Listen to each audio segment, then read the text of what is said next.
Sorry, what?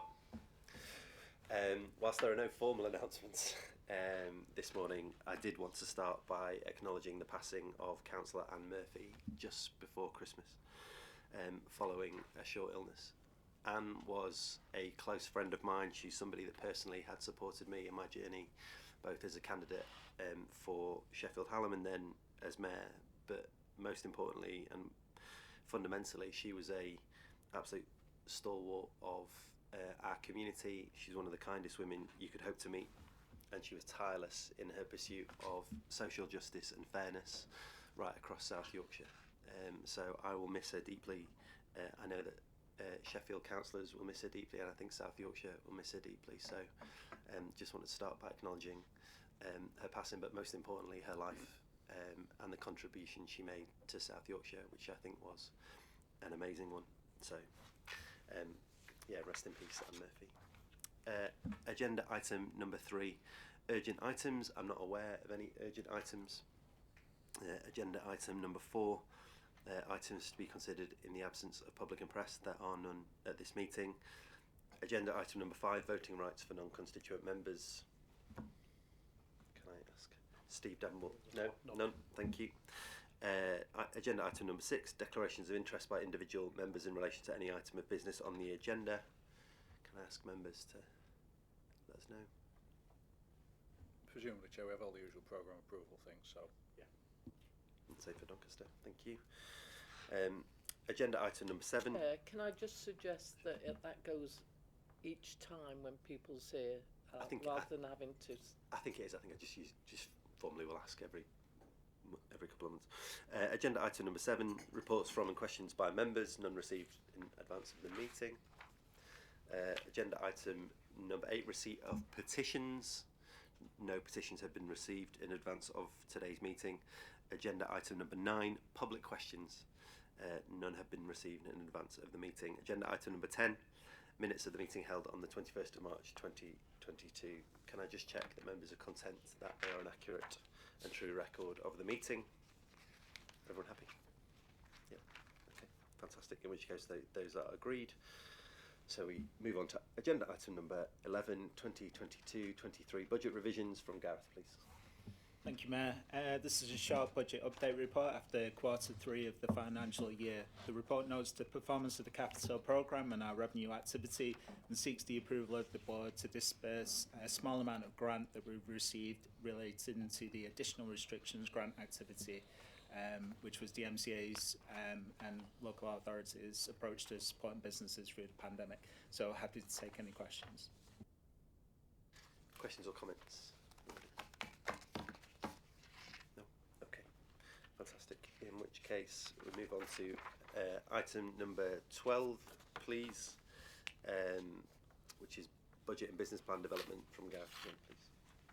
Thank you, Mayor. This third iteration of budget and business planning reporting that we've presented to the board over the course of the year. The report notes the potential loss of some important grants to the MCA that we now anticipate. The report notes the intention not to set a mayoral precept for the new financial year, and following extensive discussions with local authorities, the report is proposing an increase of 2% to the transport levy, and that increase will help us sustain as much as possible of the transport network into the new financial year. Happy to take any questions. Thank you. Questions or comments, please? Chris? But just a comment, I suppose, for the record, Chair, which is just to say the fact that we are proposing this on the levy at a time when I think all the councils are facing cash cuts in their budget this year, all of us having to make difficult decisions on services. This is not the kind of nice, slightly utopian position we hoped we'd be in, where everybody had a bit more money and then we could share it out a little bit. This is us having to make some difficult decisions on prioritisation. So I think the fact that this is on the table in this report and coming out of the discussions with leaders represents the priority that we're giving to trying to get our buses back in the right place. So I just thought it was worth referencing. I think that's absolutely right, and I'd echo those comments.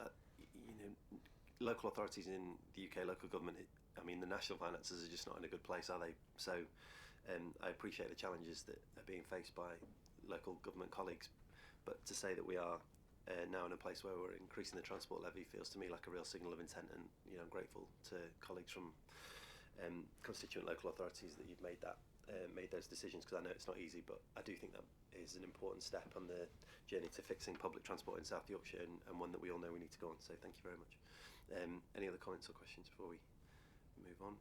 No, in which case the report recommends approving the South Yorkshire Transport Levy for the financial year 2023-24, approving the proposals to not set a mayoral precept for the financial year 23-24, which again I think is an important point given the context of cost of living, and noting the likely loss of government revenue grant streams and the proposed mitigation. So I take it everybody's happy with the report. Fantastic, thank you very much. In which case we move on to item number 13, please, programme approvals. Gareth again. Thank you, Mayor.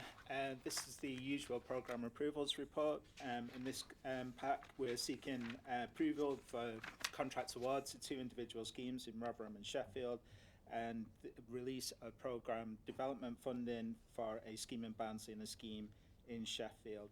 The report's also asking for flexibilities to be granted to each local authority to help manage cost pressures that we're seeing from the high inflationary environment at the moment. Happy to take any questions. Any questions or comments? No, everyone happy? Okay, in which case, this is a lengthy one. The board should consider and approve progression of Broome Road full business case to full approval and award of 3.6 million grant to Rotherham Metropolitan Borough Council subject to the conditions set out in Appendix 1, progression of the National Centre for Child Technology of full approval and award of 6 million to the Sheffield Children's NHS Foundation Trust subject to the conditions set out in Appendix 2. Progression of Barnsley Active Travel Hub from outline business case to full business case and release of development costs of 0.24 million to Barnsley Metropolitan Borough Council subject to the conditions set out in the assurance summary attached to Appendix 3. Progression of the Meadowhall Mobility Hub from strategic business case SBC to OBC and release of development costs funding of 0.26 million to South Yorkshire Mayoral Combined Authority subject to the conditions set out in assurance summary attached at Appendix 4. Approval of Transforming Cities Fund flexibly as set out in paragraph 1.9. Change requests set out in 1.8 and Appendix 5, delegated authority to be given to the head of paid service in consultation with Section 73 and monitoring officer to enter into legal agreements for the schemes covered above. I take it everyone's happy. Fantastic, because I'm not reading it again. Thank you very much. Okay, in which case we move on to item number 14, please. Final draft South Yorkshire Housing Framework from Colin. I take it. John, I'm happy to cover this one. Thank you. Thank you, Chair. So the housing framework provides a kind of strategic overview for our work on housing over the coming years. It reflects a kind of long, very interactive process of work involving all the districts, various delivery bodies, Housing England, etc., across the region and beyond. It covers most of the areas of housing as you would expect, but does reflect a bit of a rebalancing of focus from new build housing, which of course does remain an important priority, to housing condition, because housing condition is a real issue for this city region, and it's also going to be with us a long time, so it requires action in terms of energy efficiency condition. We've seen in the media recently issues that can arise. So that's particularly highlighted within the strategy. Thank you. Thank you, John. I should just say in introducing the paper that I'm personally pleased and proud of the work that's gone into the draft housing framework, which I think brings clarity of purpose into how we not just build more homes but improve the ones that we already have, because that's clearly the biggest challenge that we face when it comes to things like both cost of living, but also giving people good quality warm homes to live in across South Yorkshire, regardless of where they are or the financial circumstances they might face. We have a significant challenge, don't we, to meet our net zero goals, to give everybody a safe and warm place to live, but I think the draft housing framework is a good place to start, and I'm proud of the work that's gone into that, and pleased to see it arrive here, so thank you very much, John. Any comments or questions from colleagues? Everyone happy? Okay. In which case we're asked to consider and approve the final draft of the South Yorkshire Housing Framework and delegate to the Chief Exec in consultation with the Housing and Infrastructure Board co-chairs to sign off the final designated In which case, we move on to agenda item number 15, which is the appointment of Director General for South Yorkshire Passenger Transport Executive. Steve. Thank you, Chair. Just a quick update on the dissolution of the PTE. The statutory instrument required to dissolve the PTE is literally days away from being on the statute books. So 31st of March is now a date that it will happen on.